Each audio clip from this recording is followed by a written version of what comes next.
Welcome to week 12, where today we'll focus on a critical part of the policy analysis process, which is how we project outcomes, weigh trade-offs, and ultimately make choices among competing policy alternatives.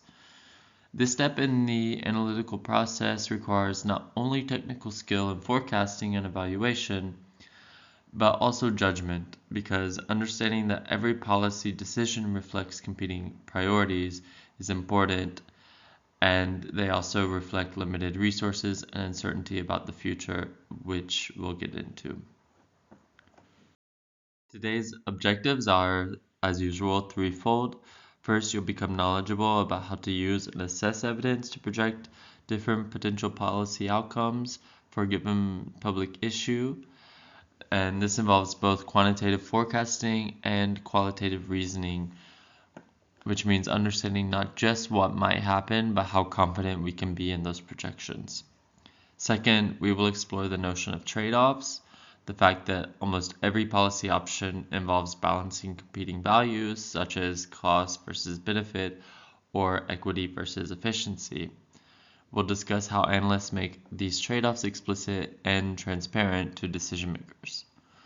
Third, you'll learn about some of the common challenges that analysts face using these steps, such as data uncertainty, optimism bias, and political constraints. Also, how these factors influence both the process and the quality of your analysis. This slide connects us back to our overall policy analysis framework. So you'll recall that the analytical process begins by defining the problem, establishing evaluation criteria, and identifying possible policy alternatives. And then once these steps are complete, the analyst, i.e. you, moves into assessment, or evaluating how well each alternative might work in practice. So here are two components that come into play: forecasting outcomes, in other words, projecting what will likely occur if a given policy is implemented, and balancing the pros and cons of alternatives, which involves confronting trade-offs explicitly. The goal at this stage is not to simply select the most appealing option, but to provide a transparent, evidence-informed basis for comparing alternatives so that decision makers can make informed choices. Of course, projecting outcomes is inherently uncertain, so we can never be fully certain about how the future will unfold, and forecasting involves assumptions, and those assumptions are often influenced by optimism or realism, both of which can bias our judgments. The 51-49 principle is particularly relevant here because we tend to treat a slightly probable outcome, for example, something we think is 51% likely, as though we were completely confident in it. This overconfidence can distort our analysis, making projections appear more certain than they truly are. Patton-Sawicki and Clark also caution that prediction is not only about methodology, but also about choosing what to forecast, because you as an analyst must decide which outcomes matter most and what choice reflects values and priorities of your client. And then recognizing these challenges helps us approach projections with the appropriate humility and transparency. Next, when we analyze policy alternatives, we're constantly making judgments in three main areas: the evidence, policy options, and the outcomes. So regarding evidence, we must decide what evidence to use, how to interpret it, and how confident we are in its validity. And so not all evidence is created equally, of course. Some comes from randomized trials, others from observational or contextual data.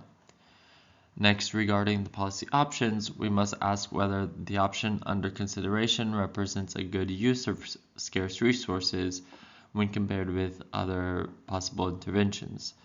This involves both efficiency and opportunity costs.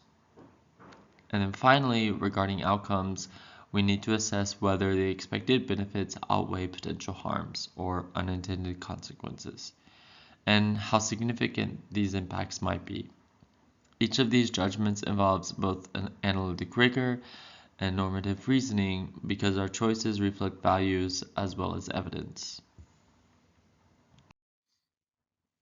One of the most important questions in policy analysis is whether an option represents a priority use of resources. Analysts evaluate this using several criteria, and we consider how serious the problem is, how many people are affected, and the size of the expected benefits.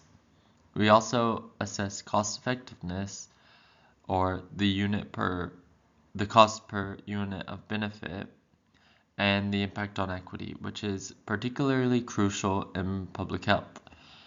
At the same time, we need to examine potential adverse effects and overall resource use, since high cost or high risk interventions might not represent the best investment. This figure on the right is from the Global Burden of Disease study, the most recent in 2023, and it illustrates how priorities can shift over time. For instance, we know that COVID-19 was once the top global cause of death. That was in 2021. But just in 2 years, it's fallen dramatically. Such shifts remind us that health priorities and the relative value of interventions are dynamic and context dependent. We'll now transition to the first major analytical step, projecting the outcomes. This step is about systematically estimating what will happen under each policy alternative. It draws on data, models, and assumptions, but also on expert judgment and context-specific reasoning. In this section, we'll review frameworks for using evidence to compare alternatives and discuss methods to improve the transparency and credibility of our projections. This framework from Oxman and colleagues provides a structured approach to comparing policy alternatives based on evidence. It begins with identifying the options being compared and the outcomes that matter most. We then estimate the impact of each option on those outcomes, assess our confidence in those estimates, and consider whether a formal economic model would be useful in facilitating decision making. The key here is transparency. Each step requires explicit assumptions and a clear rationale for including or excluding certain outcomes. Importantly, the process doesn't just apply to quantitative modeling. It can also guide qualitative or mixed methods comparisons where data might be limited, but reasoning still needs to be systematic and defensible. In policy analysis, the first step is often projecting outcomes is often defining the options to be compared. Typically, this includes the proposed option or set of options alongside a comparative, which usually is the status quo.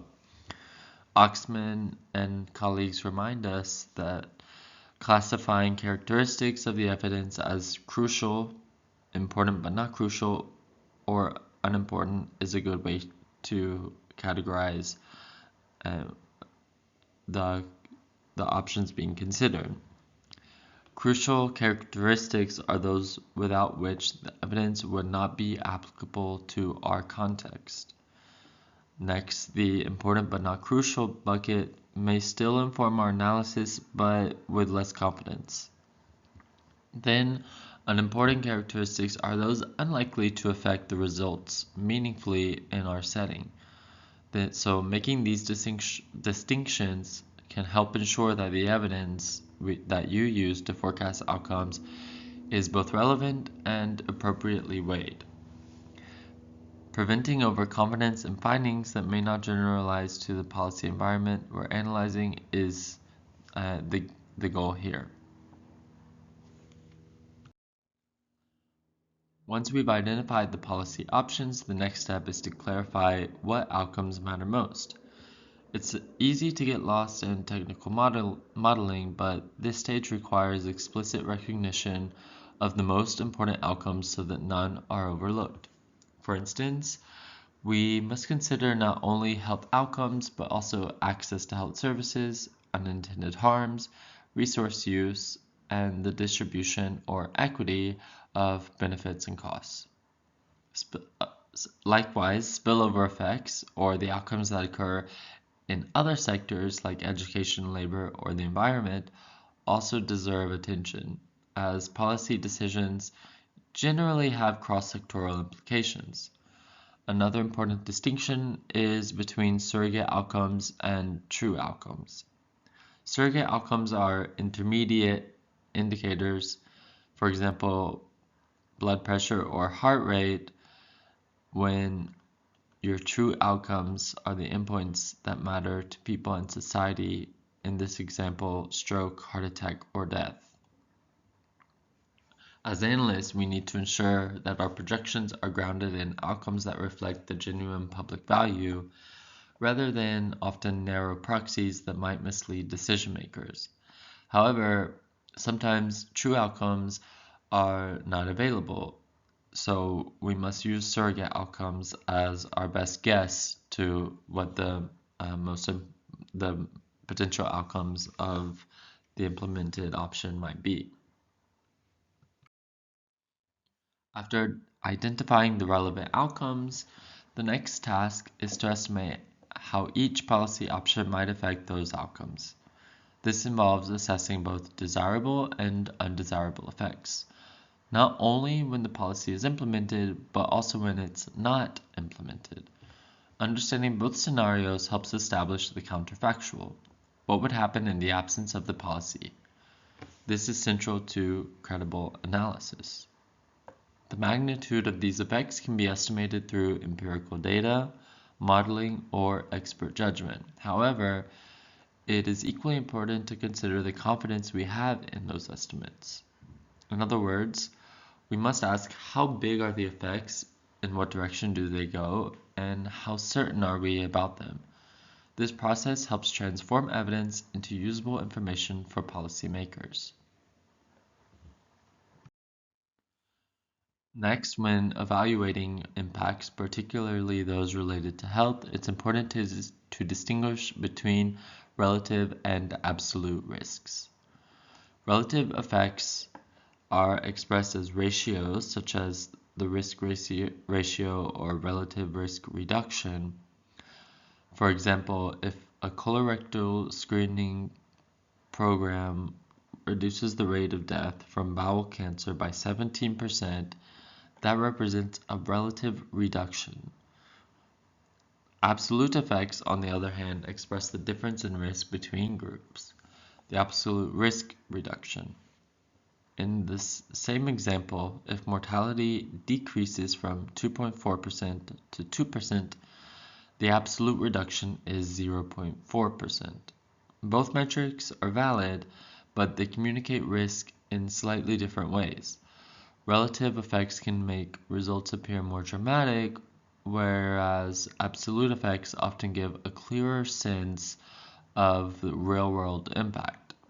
And analysts should therefore present both when it's appropriate, ensuring that the magnitude of benefit or harm is not overstated. Confidence in our estimates is fundamental to the credibility of policy analysis, and there are several factors that can undermine that confidence. Weak study design, such as self-selection rather than random assignment, is one source of uncertainty. Other issues include incomplete data, unreliable measurements, or wide confidence intervals, all of which signal imprecision. Inconsistent results across studies or settings can also weaken confidence, as can indirectness. For example, when evidence is based on surrogate rather than true outcomes, or when the population studied differs from the one to which we are applying the results. Then finally, publication bias, or the tendency to publish only statistically significant results, can skew our understanding of true effects. Recognizing these limitations helps analysts communicate the strength of the evidence transparently and apply appropriate caution when drawing conclusions. In some cases, a formal economic analysis, such as a cost-effectiveness or cost-benefit analysis, can be a valuable tool for decision-making. However, it's not always necessary or justified. It is most appropriate when there are large differences in resource use between the compared options, while large capital investments are required, or when there's significant uncertainty about whether the net benefits really justify the additional costs. A prerequisite for such analyses is the availability of good quality evidence on resource consumption and costs. Without reliable data, the results of economic modeling can really just be misleading. Ultimately, the goal of economic analysis is not merely to calculate ratios of monetary value, but to help clarify whether a proposed intervention represents a sound and efficient use of limited public resources. To make any projection meaningful, we must define what we are comparing it against. In other words, we need to establish a base case. Bartek and Potashnik describe this as understanding the difference between what would probably exist tomorrow and what would arguably exist today. The base case represents either whatever conditions exist today or how current trends would likely unfold without the policy under consideration. It serves as the reference point against which all other projections are compared. A well-defined base case ensures that our analysis captures the incremental effects of a proposed policy rather than conflating them with broader societal or temporal changes. Analysts may define the base case in several ways depending on the context and policy question. The first is business as usual, projecting what would happen if no policy were introduced. The second is business as usual modified by another policy, recognizing that other interventions or reforms may already be underway. Third, we might analyze business as usual modified by a specific policy option, which isolates the effect of one intervention of interest. Then finally, some analysts consider projected changes of business as usual without each of the policy options. This compares how trends might evolve across sectors or domains such as education or regulation. Defining the base case precisely is crucial because it anchors the entire analytical process. All estimates of effect, cost, and benefit depend on what we consider to be the status quo. Having discussed how we project outcomes and establish base cases, we now turn to the tools that analysts use to organize and communicate this information effectively. The purpose of this section is to familiarize you with a few key analytic instruments, particularly outcomes matrices and balance sheets. This will help make the evidence more systematic and transparent.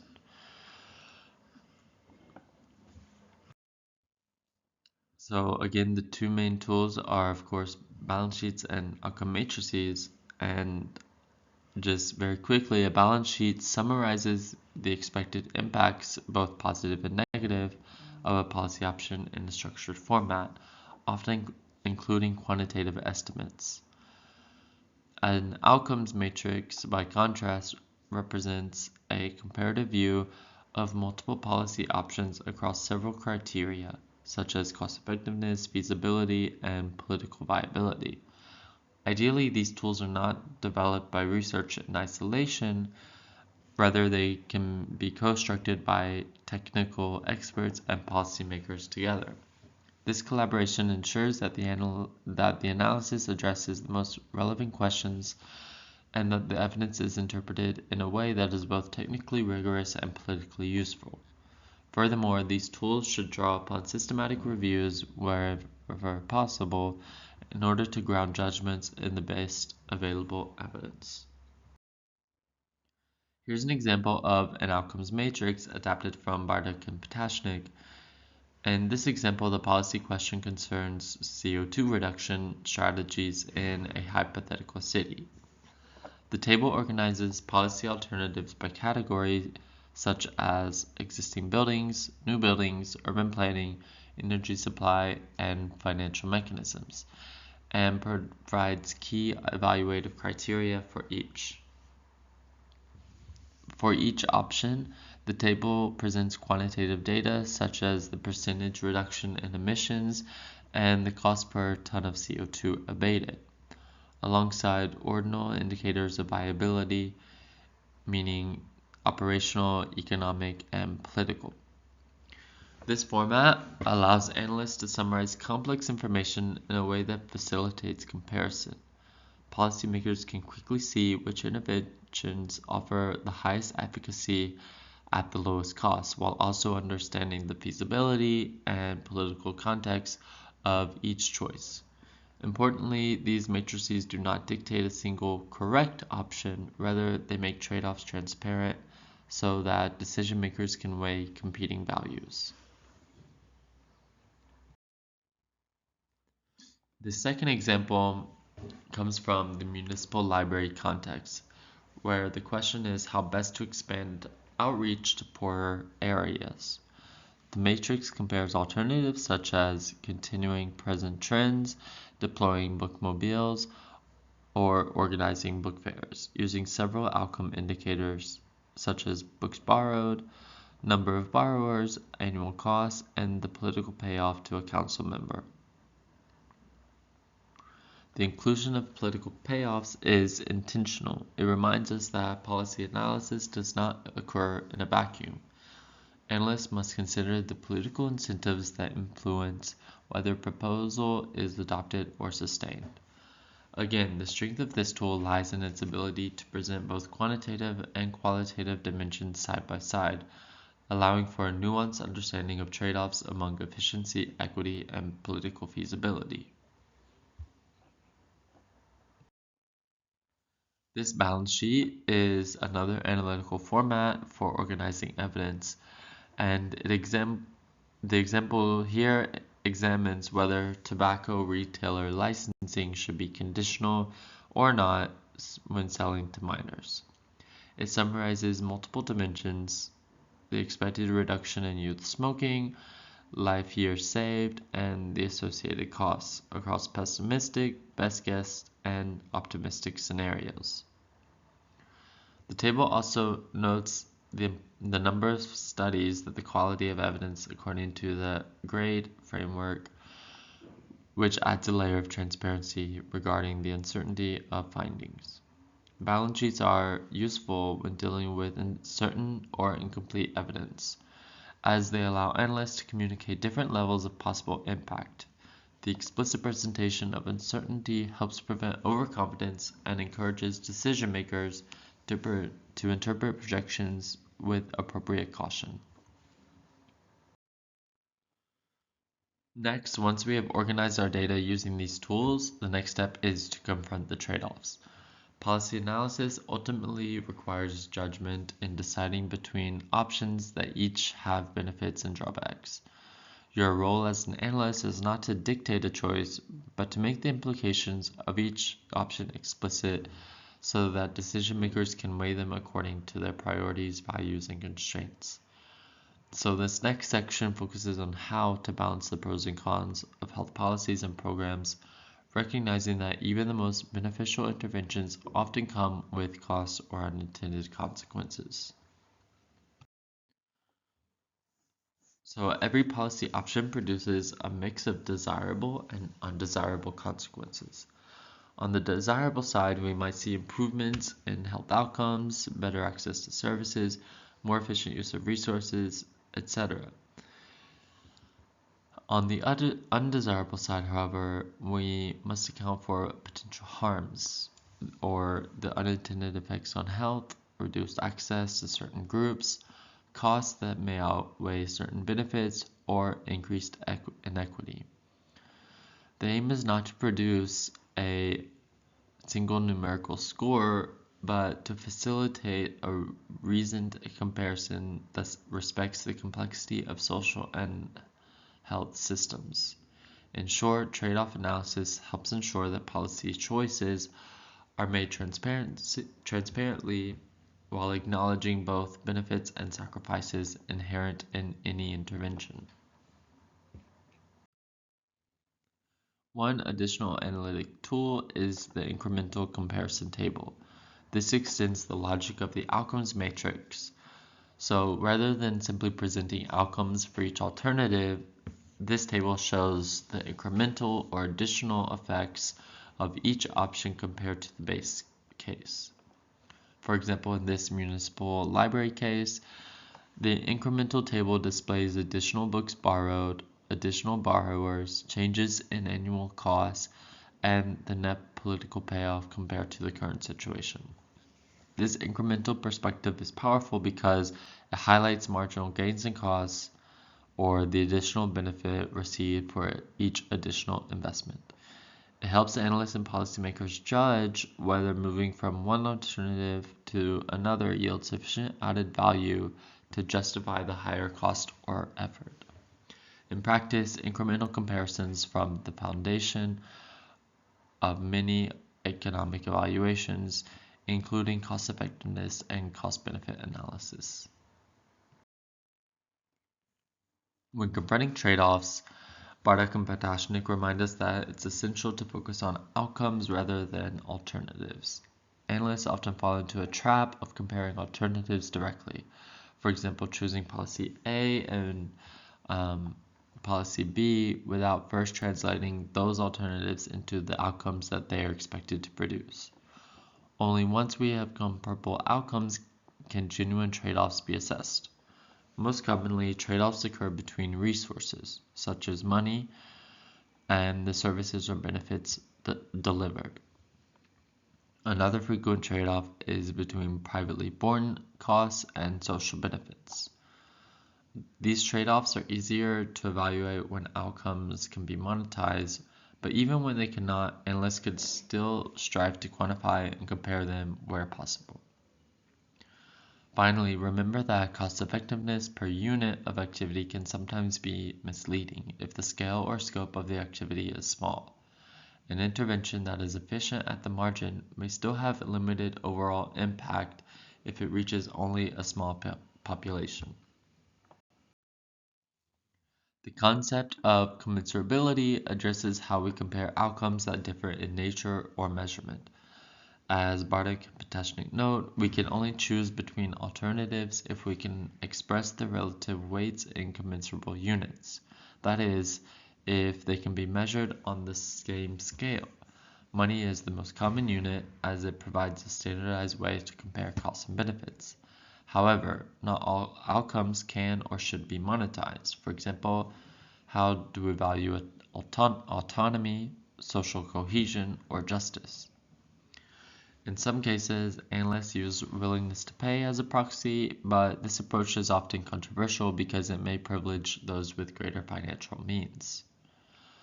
Another approach is to aggregate data across affected individuals to obtain an average effect or gain.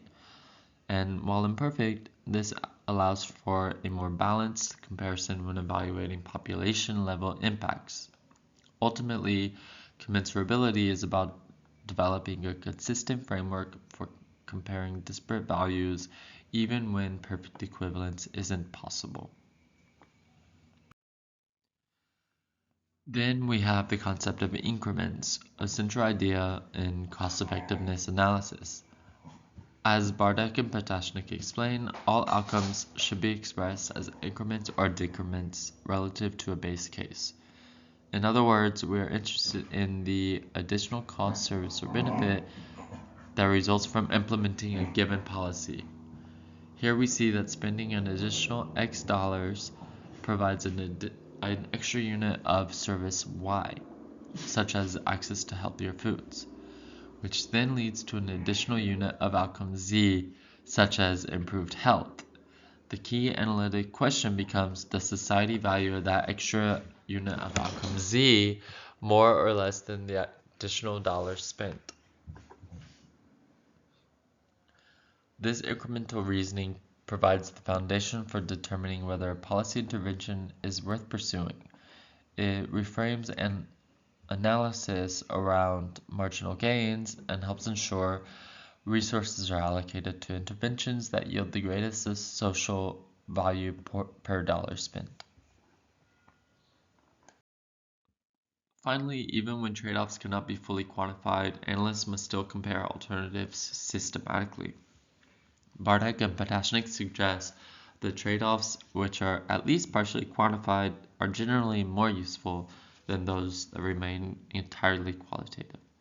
However, when quantification is not possible, a structured rank ordering of alternatives can still provide valuable insight. For example, analysts might prioritize interventions by investing in better data collection, improving knowledge of expected outcomes, and consulting experts to refine qualitative judgments.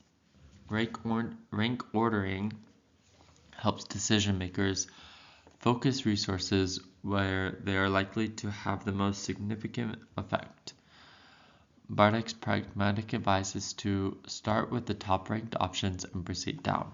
The list is usually the one that you reach when the limit of your budget is reached.